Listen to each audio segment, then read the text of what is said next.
All right, good morning, everyone. It is now 9:33, and I'd like to call the July 18th, 2024 meeting of the STP Project Selection Committee to order. I do want to note that the Wi-Fi has been a little bit spotty in this room, so if you're connected and it drops, you might need to connect again. So I'm having trouble even sitting here. So just a heads up that you don't need to let us know. We're aware, and the Zoom is hardwired to the wall, not on the Wi-Fi, so we won't lose our Zoom.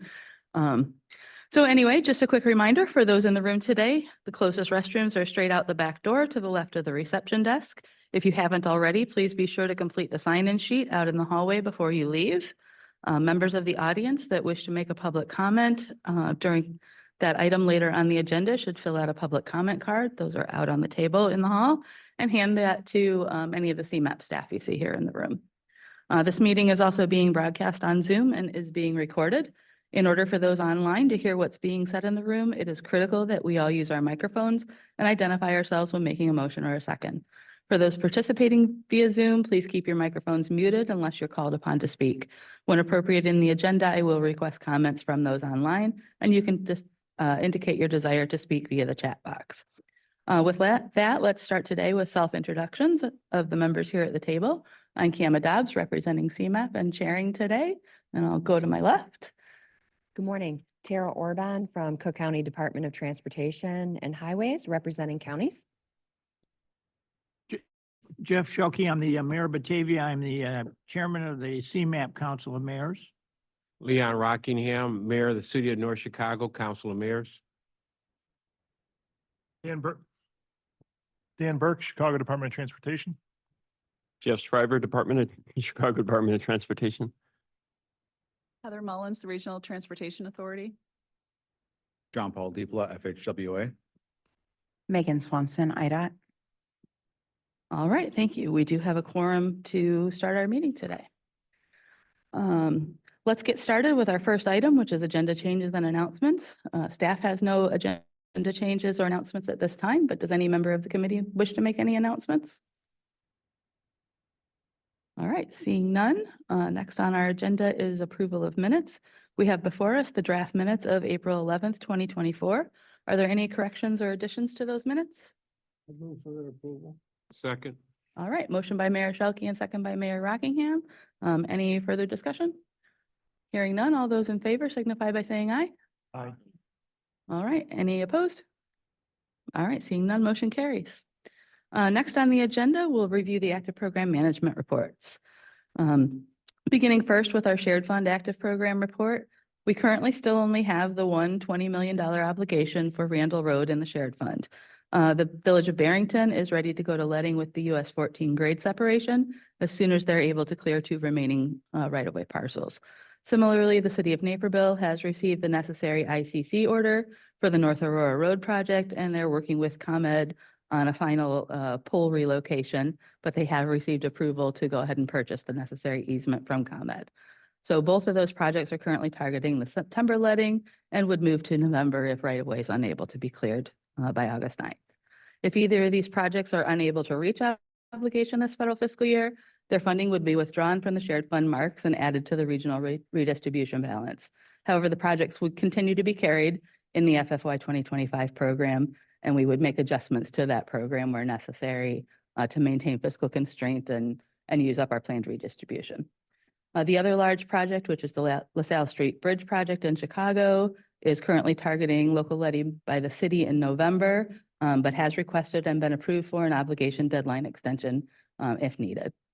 That extension means that if the project doesn't make it into obligation this year, the funds programmed would be carried over into the shared funds FFY 2025 mark. Status of out-year projects are also indicated in the report and will be looked at more closely to determine if some shuffling around is needed as we move into development of our next 5-year program this fall. The next report, which would be page 3, shows that several of the contingency program phases are making good progress toward obligation.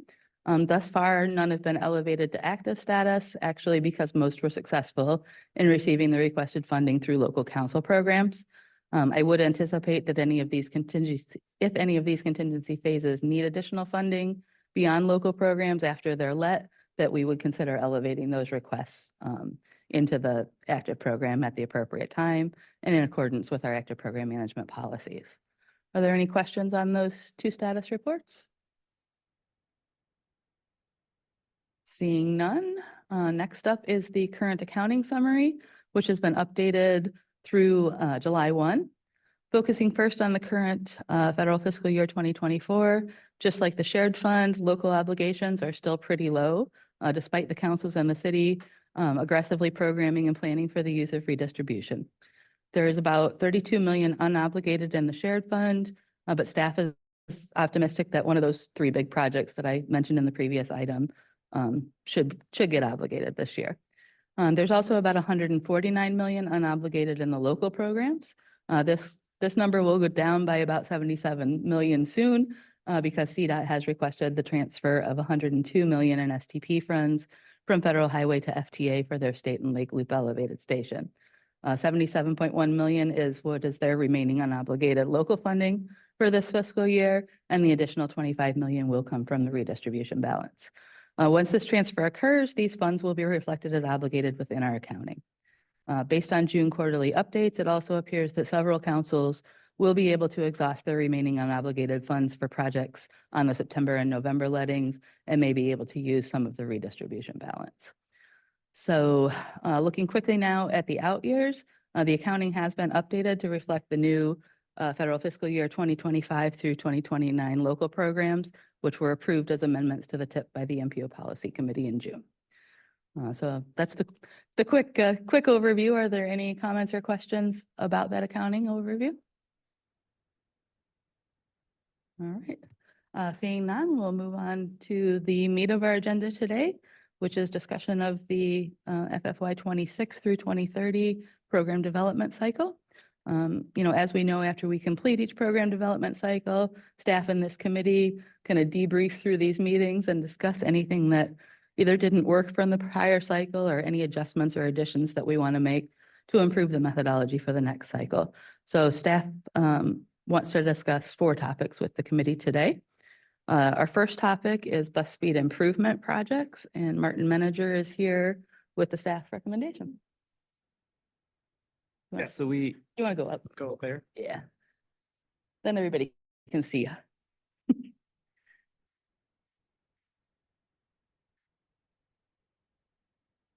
Hello.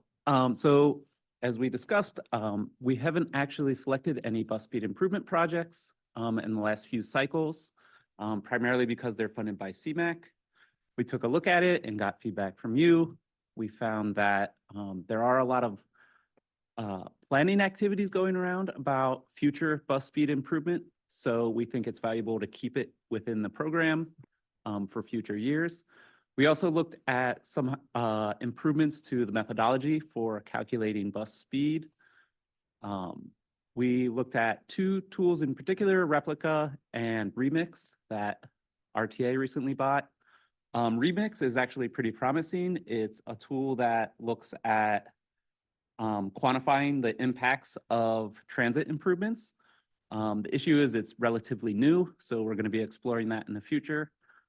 So at this time, our recommendation is just to keep things as they are for this cycle and continue to evaluate it in the future. Thank you, Martin. Are there any further thoughts from the committee? I know we talked about this a little bit in April and kind of felt like it was okay to keep this category. One of the things that was mentioned during public comment in that meeting was that the lack of applications may just be because of lack of readiness. As Martin mentioned, there's a lot of planning activities going on. So, the thought, at least initially in April, was that we should keep this category in the mix, see if we get any interest, if anybody's ready, and if we don't, that's okay too. Any other thoughts from the committee? Sound good to keep it in? Seeing head nods? Okay, thank you, Martin.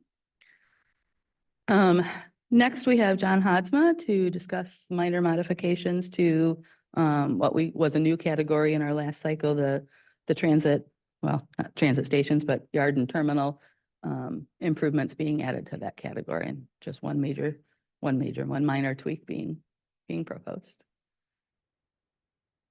Morning, everyone. Hope everyone's doing okay this morning. I always have trouble finding that, but yeah, so here to talk to you about the transit station yard and terminal improvement projects. 2 years ago, this body approved a change to add commuter rail yards and terminal improvements as an eligible STP shared fund project under the transit station improvement category.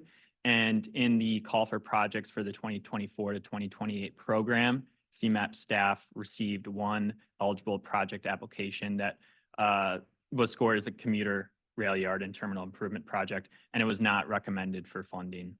This project application received a 0 for the non-revenue trips criteria within the improvement portion of the scoring, as it did not eliminate any full non-revenue trips. However, this particular project was requesting funding to move its yard closer to the end of its line, therefore reducing the length of its non-revenue trips. So again, even though it was moving closer to the end of the line, it was not rewarded for any of the efficiencies it gained. Since the intent of the criteria is to assess the efficiencies gained, staff is proposing to modify the scoring of the non-revenue efficiencies from trips to miles reduced. We also recognize that there's great variation in the length of commuter rail lines. So we're also proposing that the miles of non-revenue trips would be divided by the total length of the line to calculate a percentage reduction in non-revenue miles to account for those variations. So again, just a discussion item today. Happy to answer questions or make modifications before the next meeting if needed.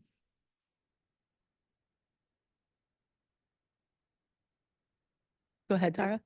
Thank you for the information. Just a general, like taking a step back in looking at it, the non-revenue generating trips versus revenue. Can you explain why that has to be carved out separately?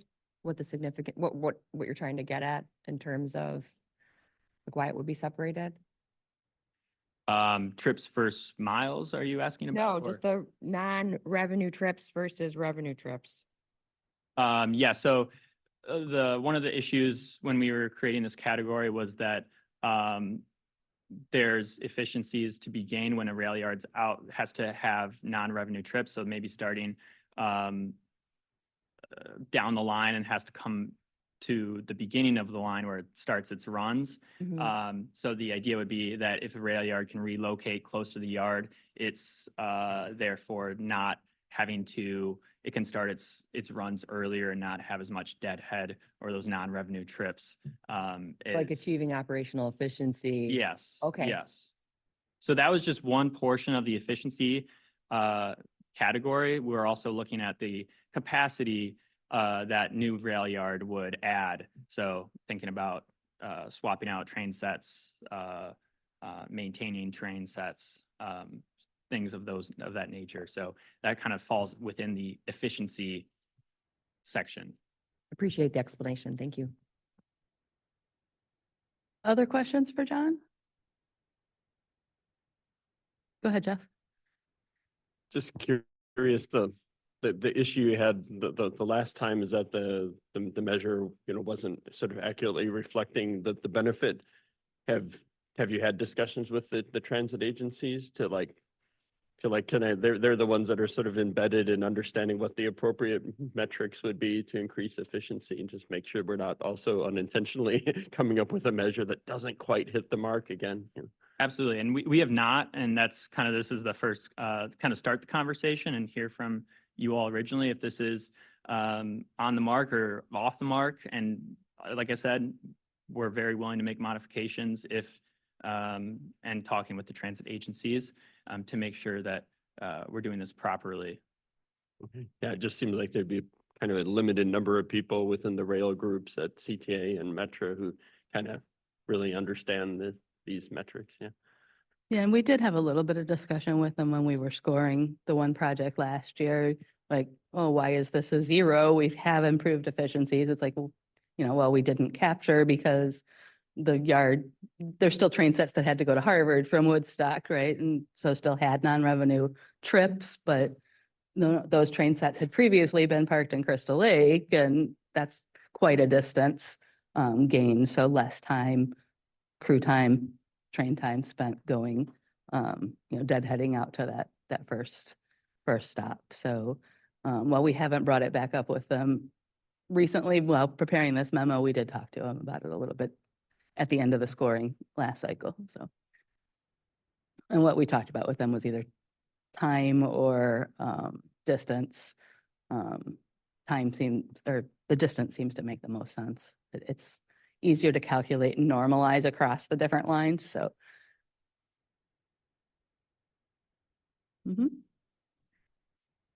Other questions for John? Does the committee think that this is a reasonable approach? See head nodding.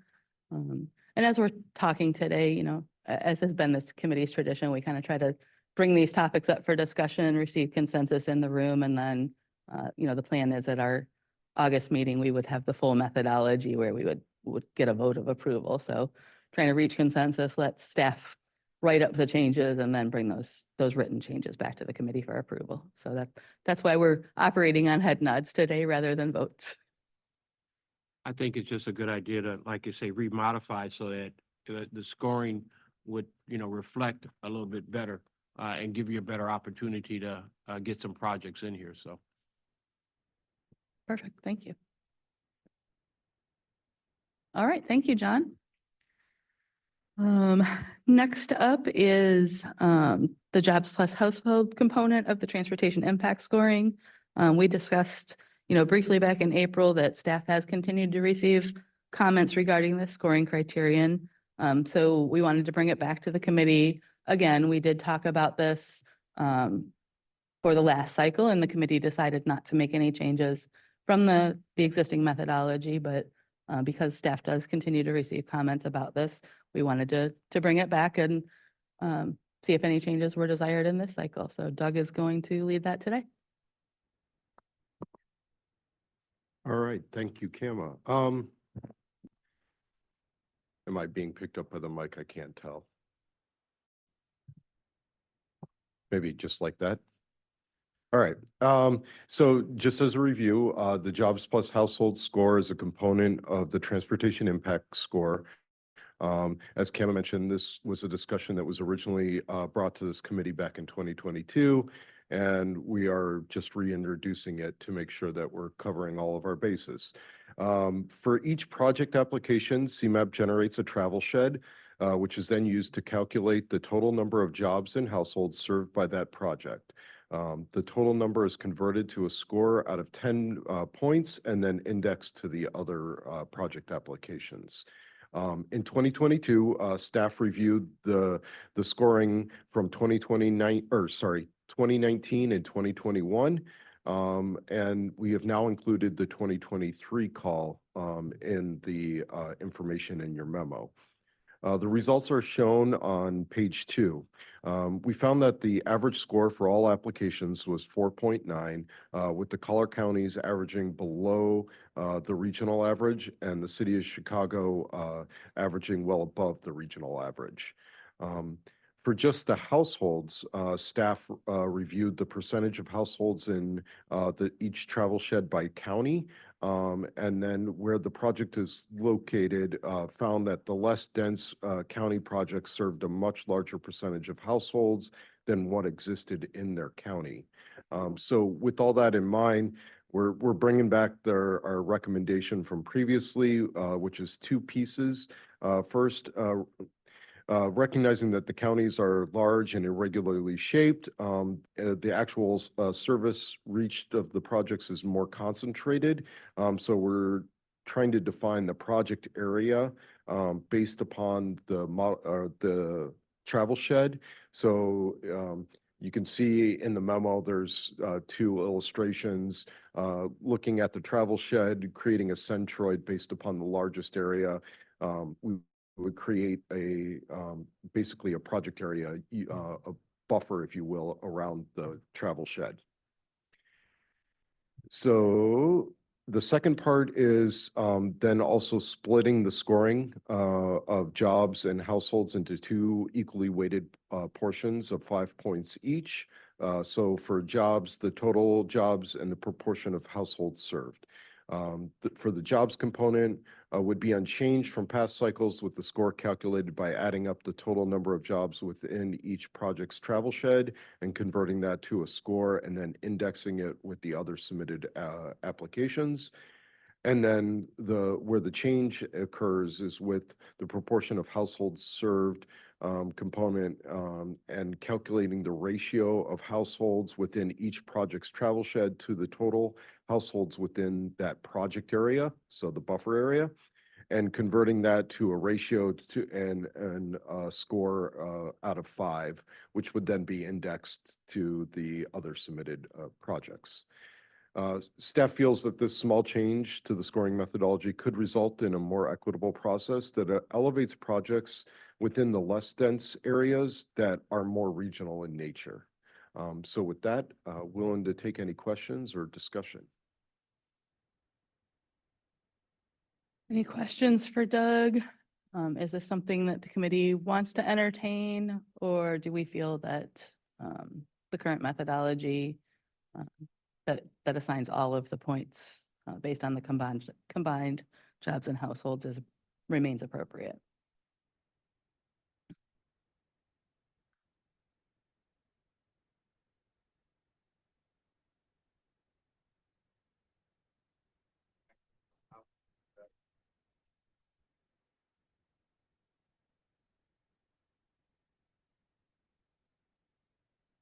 Any other?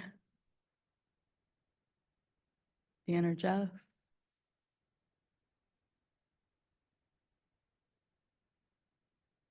I think, staff believes that this is a pretty minor change and likely isn't going to, I don't want to say advantage to, but, projects in the more dense areas are still going to score at the higher end of these 10 points.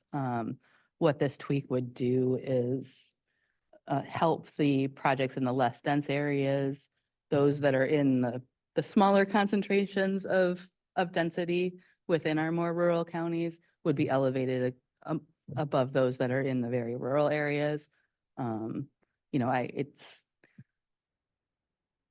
My guess is it would make maybe a 1.2 point difference for some of those projects. So elevating, the Crystal Lakes above the unincorporated McHenry County, for example. Just providing a little bit more focus on the dense areas of our undense areas, for lack of a better way to say that.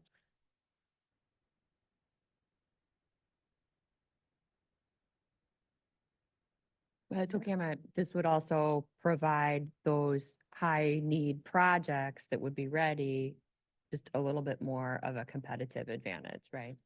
Yes, Without moving the needle significantly in one way. correct. Okay. Thank you.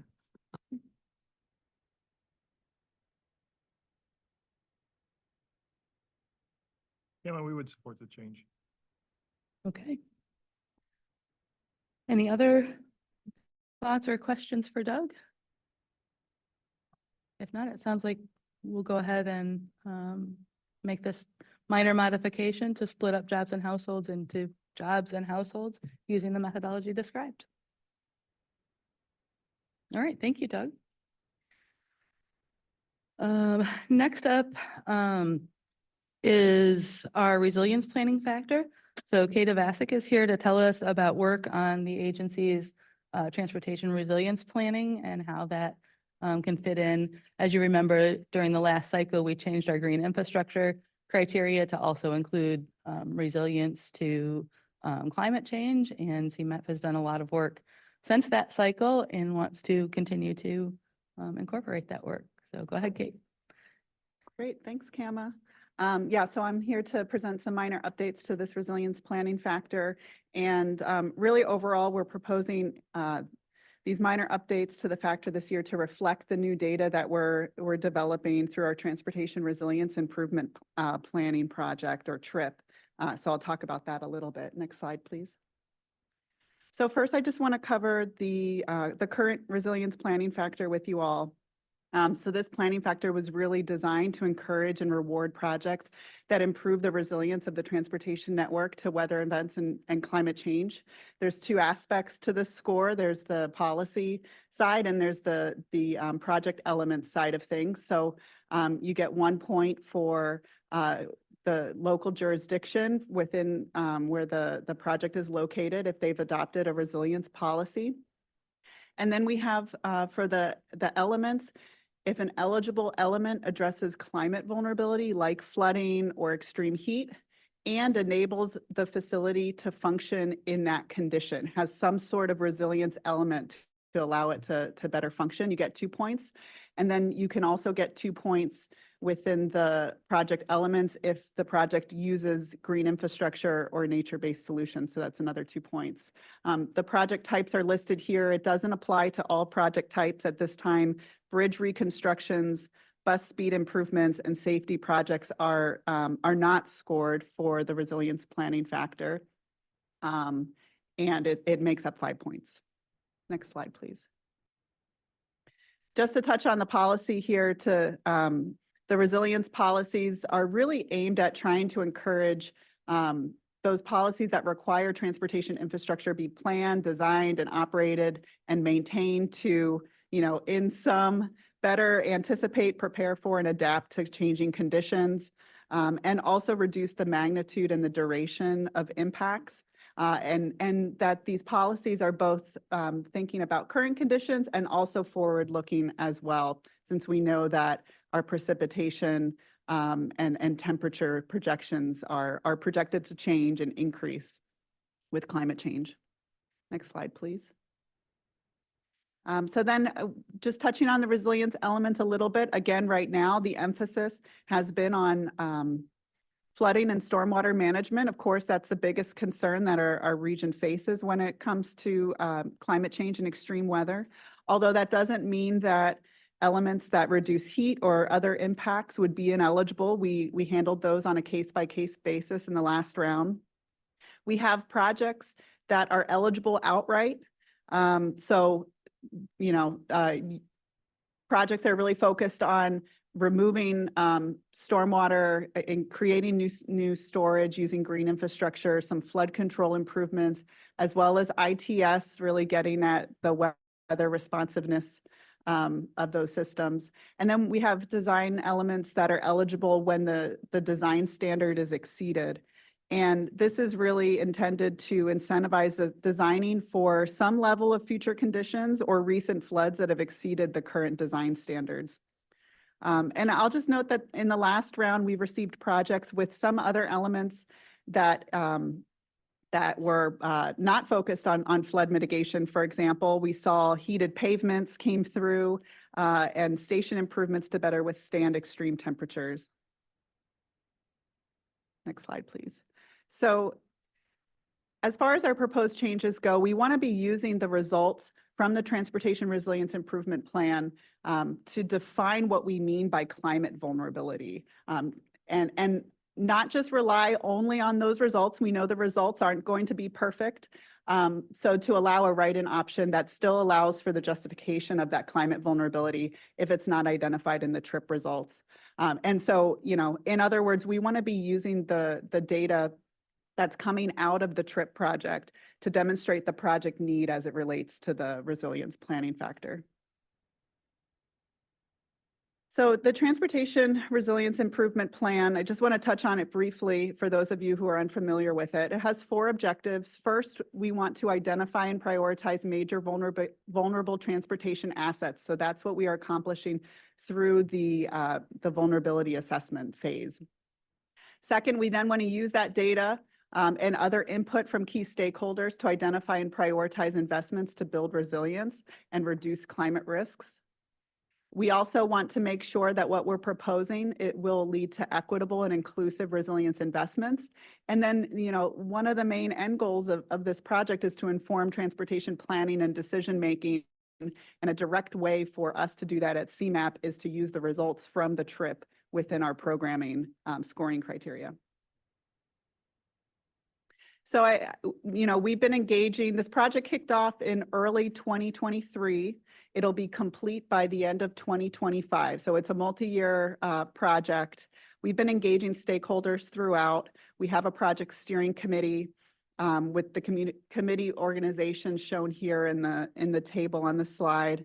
We've also held 2 stakeholder workshops. We've met with our Community Alliance for Regional Equity and have held other focus groups. We're at the midway point. We are finalizing the results at this stage, and then we'll be moving into the plan development. Through the project, we assess many asset hazard pairs through the vulnerability assessment. And so these are just the pairs that are most relevant to shared fund projects here. You can see that we assessed roads and bridges and transit assets to flooding across the board. And then we also assessed transit facilities to heat. And we did this first by doing a high-level scan to determine which hazard asset pairs really were highest ranking, most vulnerable, for us to then take a deeper dive and put the effort into the data-driven spatial analysis that I'll show on the subsequent slide. So through that high-level scan, we determined heat to be of high risk to transit assets and, importantly, transit riders, but more of a medium threat to roads and bridges. And so based on those findings, we decided only to assess transit assets to heat. And then, of course, flooding really was high ranking across the board. And so we did a full assessment of flooding impacts to our transportation assets. So just to touch a little bit on the TRIP methodology for flooding, we developed a projected flooding map. And so the flooding map uses climate projections that are based on the mid-century high emissions scenario. That's sort of the worst case scenario, so that we have our bases covered, because we know we've been experiencing some pretty intense storms and floods. We also brought into that known flooding locations. This was collected from stakeholders, from your agencies and others in the region. These are the draft maps. We are still refining the methodology. We just held a stakeholder workshop late last month to vet the results. And so we're incorporating some more data and making some changes. But what you can see here is that we assigned scores from 0 to 3 for all road segments for functional classes 1 through 6. We did exclude local roads from this assessment. And then on the next slide, I have our methodology for heat. And so here we similarly, we developed a projected heat map. We looked at climate projections, again, based on the mid-century high emission scenario for heat. And then we developed scores from 0 to 3 for all stations and track. This is a map showing metro system. We did the same for CTA as well. So lastly, coming back to our resilience planning factor and our proposed changes here, what the proposed change that we're intending to focus on just for this cycle is our definition of climate vulnerability. So again, part of the scoring is that the eligible element within the project addresses a climate vulnerability and enables that facility to function in such a condition. And if you meet those two parts, you get 2 points. So we want to be using these flood and heat scores from the vulnerability assessment to define that need. And then also, again, allow for a write-in justification for us to consider as well. And so, high level thinking about how we would be scoring this, we'll be coming back, as Kama said, in August with a more robust proposal. Because road projects have not been assigned we haven't looked at road vulnerability to heat. 100% of the climate vulnerability definition would be based on the flooding score.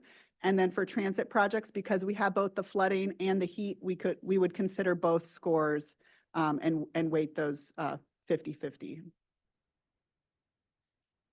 So with that, I will entertain all questions and comments. Thank you. Questions for Kate? Go ahead, Jeff.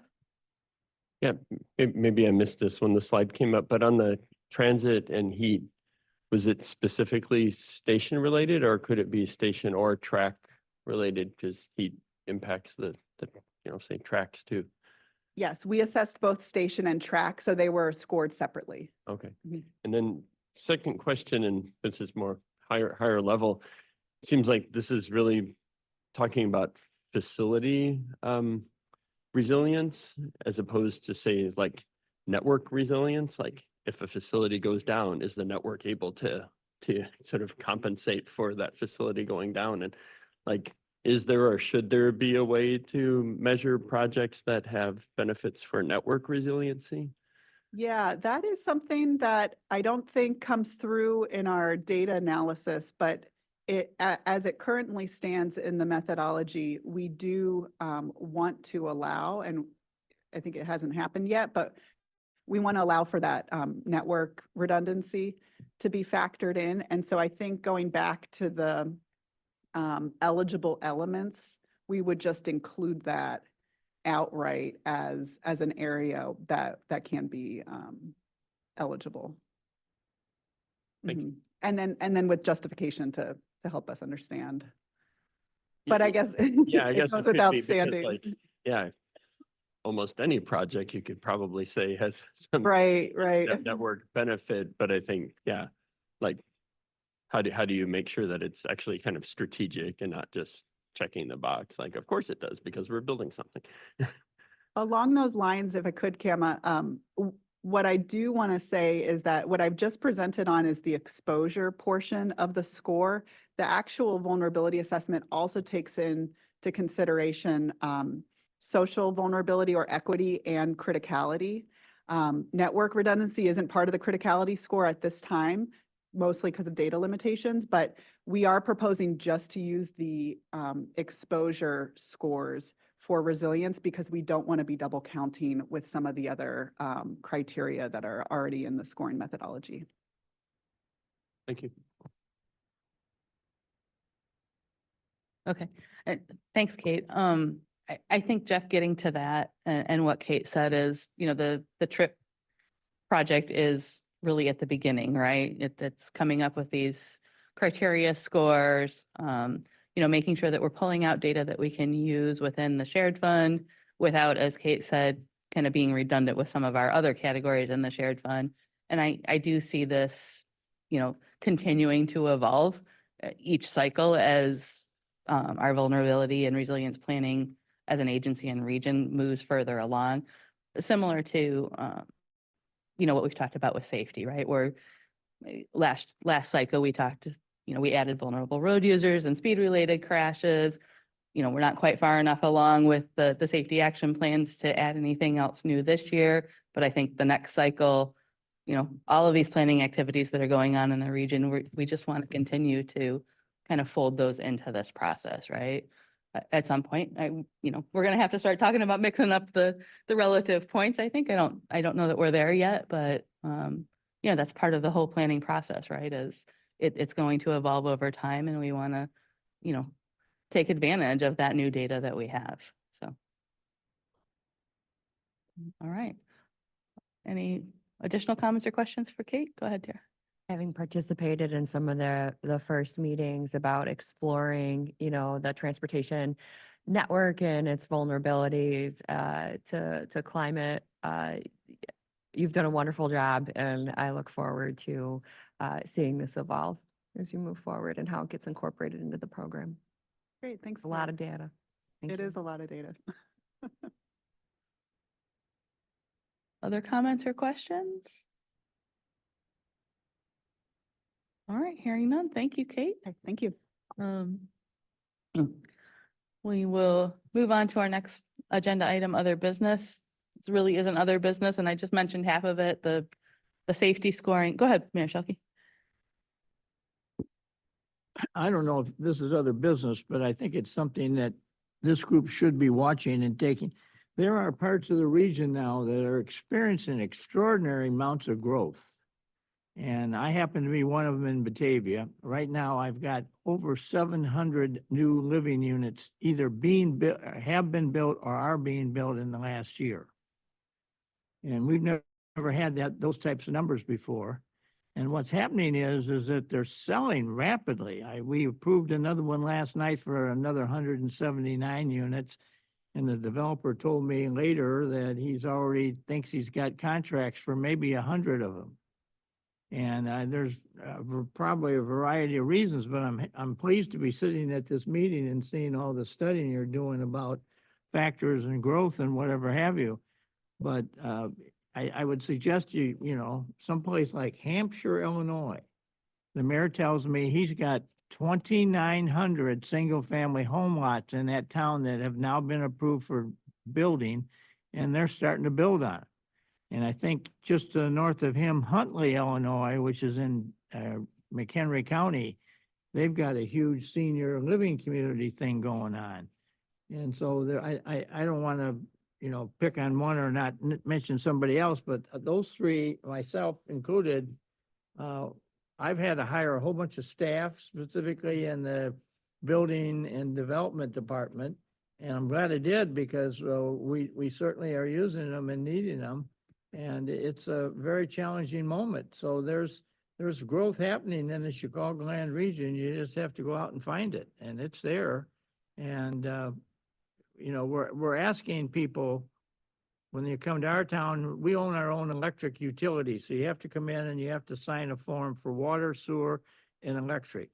And on the form, it asks you, where are you moving here from? And the thing that has surprised us, and I'm not saying this in a negative fashion, is the number of people who are coming to Batavia from Chicago. And I would suggest that we've asked, you know, detailed, why are you moving out here? And it's things like, well, your town is right to the north of a full interchange at I-88. And your town has train stations within 3 miles of it to the south in Aurora, or 3 miles to the south of, or to the north of it in Geneva.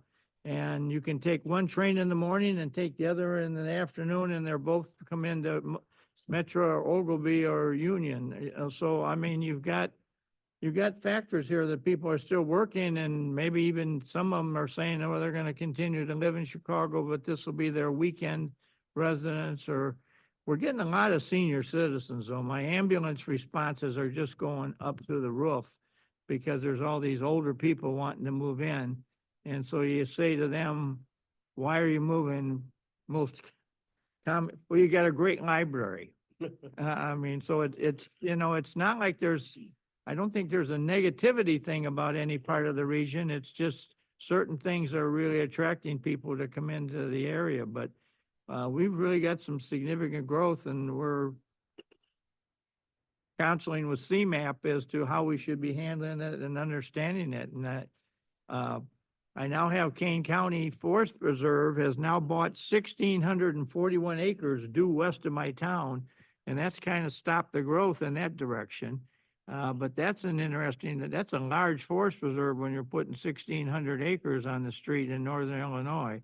So we'll see where that one goes. I don't know if they really know yet what they're going to do with it all, but they've acquired all these farms, and they've done it kind of uniquely in that a lot of these are generationally owned farms, that maybe the same family has owned the farm for 3 or 4 generations.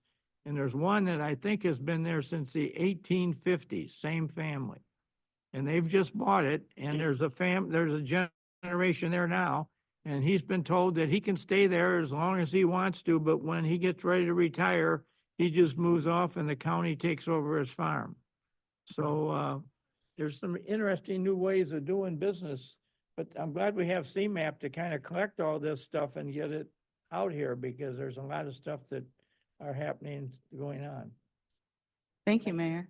You know, that was a great illustration of kind of the whole process of how we react to these density changes, people moving about as part of our long-range planning, right? So the next on to 2050, whatever it winds up being called. And, you know, that helps us as a region develop the policies for how we deal with and complement all of these changes in the region. And we come out of that process, and then we incorporate it into our project selection processes here and at the CMAC and TAP Project Selection Committee, kind of bringing us full circle to how our transportation network reacts to those changes. And having all of you on this committee helps us be a little bit more proactive and maybe direct some of those planning activities that we do as we think about the projects that are coming online, how those get funded, how that gets incorporated into the overall planning for the region. So thank you. I had the opportunity to be one of the 8 mayors that got invited in to meet with Mayor Johnson. Specifically, it was over the migrant situation. And it was very interesting to hear what's going on in Chicago. And I think Chicago could become a national model for redevelopment and recapturing populations and moving people back in. And so I think there's a lot to be learned here, and I'm very pleased that you guys are here doing it, and you've got a great staff to do it. So I think right now we're making some history. So appreciate that. Absolutely. And all of you are a part of that. So thank you too. Is there any other business for the committee? All right, seeing none, next up is public comment. I haven't seen anybody come in with a public comment card. Does anybody sitting in the audience wish to make a comment? Is there anyone online wishing to make a comment?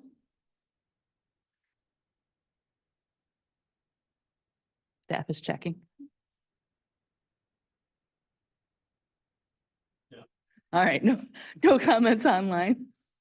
With our internet connection being a little weird in here, our access to the chat box is isolated to one computer.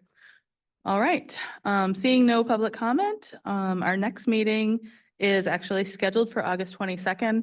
However, with the Democratic National Convention in town that week, CMAP has elected to work fully remotely that week and close the offices.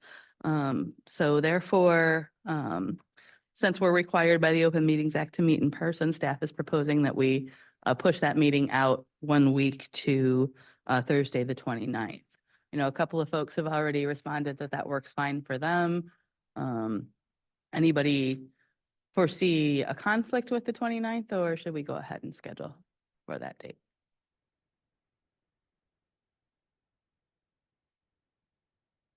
Good on the 29th.